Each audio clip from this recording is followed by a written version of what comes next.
السلام عليكم ورحمة الله وبركاته. داود يالكو سو دhowaada muuqbaahiyaha Naxar TV oo alaaba ka daawataan fanaqayta 24 saac dhaafay wararkii.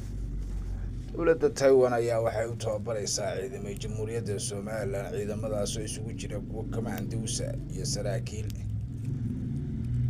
Toddobaadadan gudahooda ayaa waxa la arkayay sawir laga soo qaaday ciidanka Jamhuuriyadda Soomaaliland oo ku tababaranaya wadanka Taiwan. ciidamadaas oo isugu jira military iyo kuwa mariniska iyo saraakiil noocyo kala duwan. Kala dowladda Itoobiya ayaa waxa la sheegayaa in ay shaki ka galay jabhadda loo yaqaan OLNF halkaasoo taliyaha ciidamada ugu sareeya Gachagua uu hadal isla soo taagay ku sheegay jabhaddan inay tahay mid ay markii horeba Masar soo amaamuday siday ugu waxyeelayso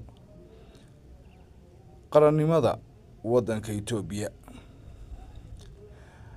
dhanka kale dowladda Soomaaliya ayaa waxay la qeydatay toddobaadadiina dhaafay heshiis military dowladda Masar oo ay xurgufi kala dhaxaysay dowladda Itoobiya sababo quseeyo webiga ka soo butaaca dhanka Itoobiya ee u biyo shubaxanka iyo Masar.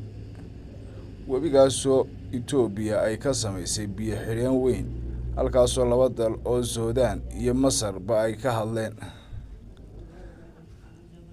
dowladda Soomaaliya ayaa markii ay isku dhaceen dowladda Itoobiya waxay la qeydatay heshiis military kaasoo oranaya in ay Masar timaado wadanka Soomaaliya kana mid noqoto ciidamada nabad ilaalinta ee dhowaan iman doona wadanka Soomaaliya kadib markii uu qandaraaskii hore ka dhamaaday midowga Afrika ee ilaalin jiray Soomaaliya. sida awgeed ciidamada cusub ee la soo dooranayo inay ka mid noqdaan ciidamada Masar. Itoobiya ayaa shaki badan ka galay dowladdii ay ishayeen awgeed. Itoobiya ayaa shaki ka galay dowladdii ay ishayeen oo soo fariisatay kaabiga. sida awgeed waxa la arkayay qayladhaan ka dhan dadka dega xuduudda Itoobiya iyo Soomaaliya gaar ahaan beelaha Xawaadle oo leh anaga Masar hanoo keenina iyagoo u baqayeen colaadii halka ay ka qaraxdo isla markaasna ay saameyn ku yeelato.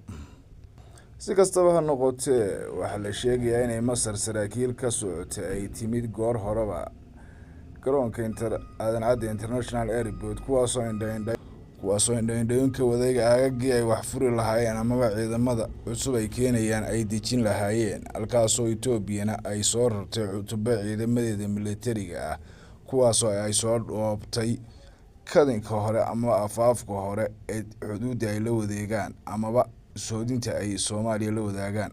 sidoo kale Itoobiya waxay ka mid tahay ciidanka nabad ilaalinta ee jooga Soomaaliya gaar ahaan dowladda Koonfur Galbeed iyo meelo badan oo kale ay joogaan ayaa waxa la sheegayaa in ciidamo ku soo xoojisay.